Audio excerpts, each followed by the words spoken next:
Ayan, welcome back sa aking bagong video guys. At today nga po ay magluluto na naman tayo. At ito po ay meron ako ditong dry na cabbage. Ayan, salted po yan. So, napakaalat niyan. At meron din ako dito guys na pork meat. Ayan, imi-mince natin yan. At ayan, ganyan lang siya kaunti ang ating ihahalo. Dahil konti lang naman ang kakain. So, At eto meron ako ditong dalawang water chestnut. Ganyan lang siya kaliit. Konti lang ang ating ihalo. At ayan, na-mince ko na rin pala. Na-mince ko na agad-agad. Ayan na siya. Ang dalawang water chestnut. So, ayan. At ito naman guys yung ating pork na na-mince. Ayan, tapos ko na siyang na-mince yan. Maganda yan, mayroon siyang meat para hindi siya dry. And ito na rin yung dry na cabbage na mince na rin siya. So, imimix na natin yan maya-maya para pagsama-samahin na lahat ng ingredients.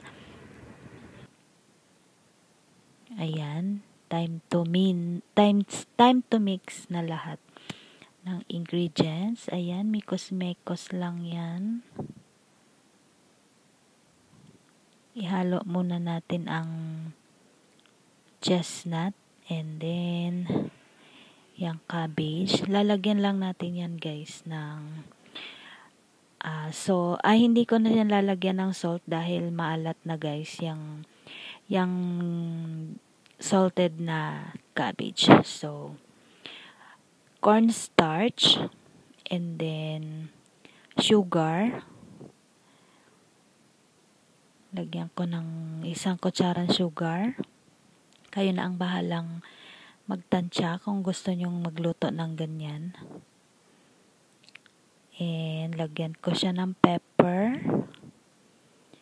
Nilagyan ko rin yan ng chicken powder para masarap yung pagkaka-mix niya.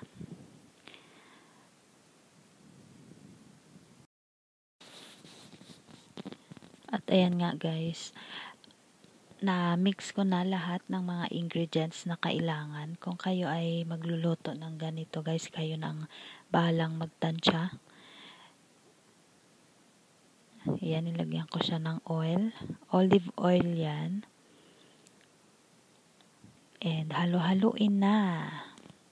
Ito nga pala guys ay hindi ko na napicturan ang finished product niya dahil nagmamadali na yung kakain. So, wala akong picture nung natapos ko na siyang lutuin.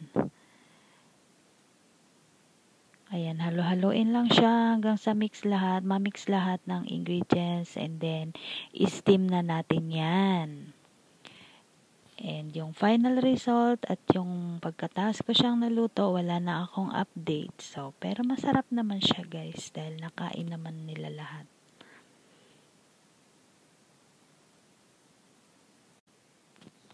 Ayan, i-steam nga pala ito guys, mga 20 minutes mo siyang i-steam. Masarap diyang may taba-taba na meat dahil hindi siya dry. Pagka luto niyan, hindi dry, ma-moist. So, masarap yan kainin.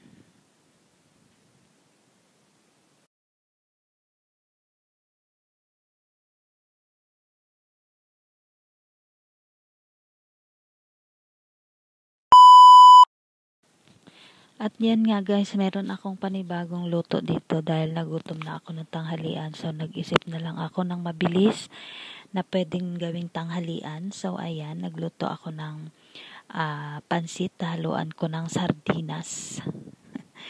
Mahilig tayong mga Pinoy mag-imbento ng mga pagkain na madaling iluto.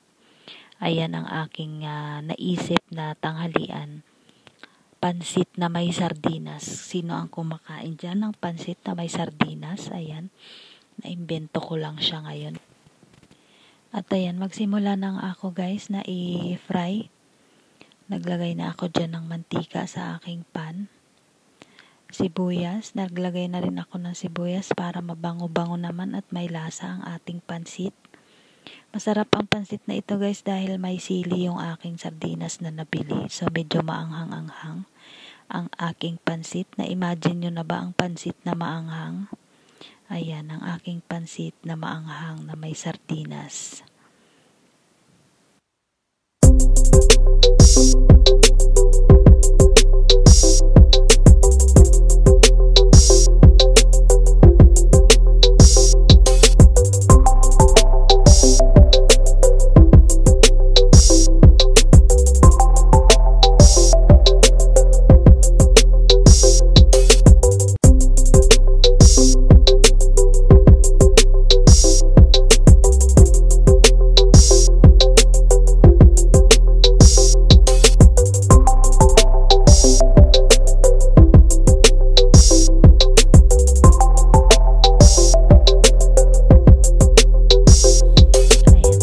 Pilipino, mahilig tayo sa pansit. Ayan, gagawa natin ng ibang twist ang ating pansit na may sardinas.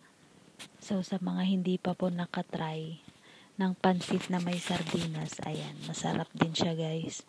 Nilagay ko na nga itong aking sardinas na may chili. Inalis ko nga pala yung mantika niyan sa ibabaw. Yung para hindi naman siya masyadong oily. Ayan, na mekos-mekos lang. Halo-haloin natin ang ating mga ingredients.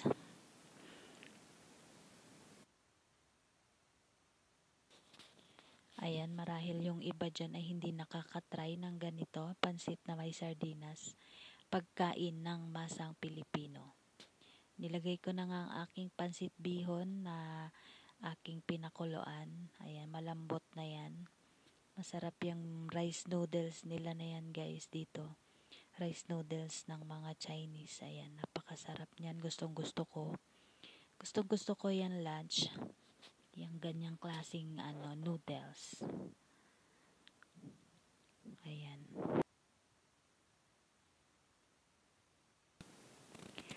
Nilagyan ko na rin pala guys ng toyo para naman magkakulay siya ng konti na hindi siya mukhang walang dugo, mukhang anemic. Kaya dinagdagan ko na rin siya ng konting toyo para magkaroon ng lasa.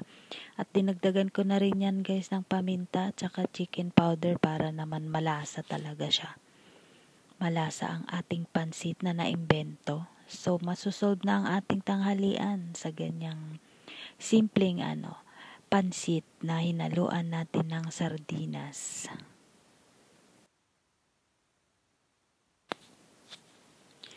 Ayan.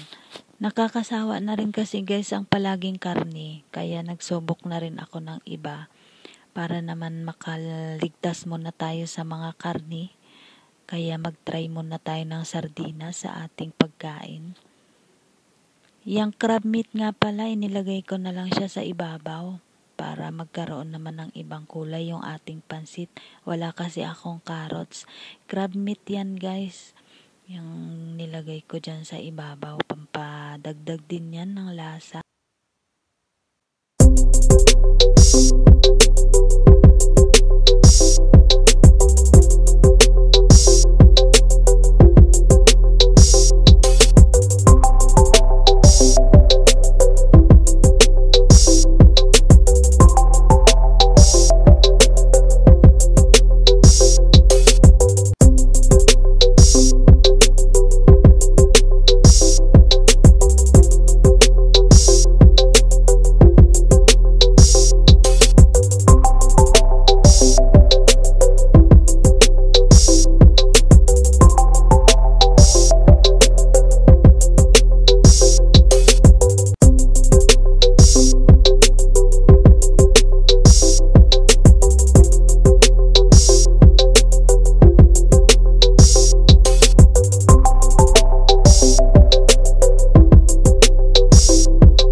ayan nga guys, tapos na ang ating pansit na may sardinas. Kainin na.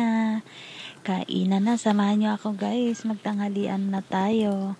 Samahan nyo akong kainin ng ating pansit na may sardinas. Ayan, sabayan nyo ako dyan. Ayan, salamat guys sa mga walang sawang suporta sa aking mga channel, sa aking mga video. Salamat sa Team Kakubo, kay Sis Happy Mami, thank you so much. Sa lahat ng mga checker, ayan, thank you so much sa ating mga Team Kakubo dyan. And at kung bago ka guys sa aking channel, don't forget to like and subscribe and hit mo na rin po ang notification bell para updated ka po sa mga susunod kong video. So ayan, hanggang dito na lang guys yung aking video. Maraming salamat po uli at naway nagustuhan nyo itong aking video at sana may mag-share din ng aking video. Ayan, so hanggang sa ulitin na video, see you po, bye bye.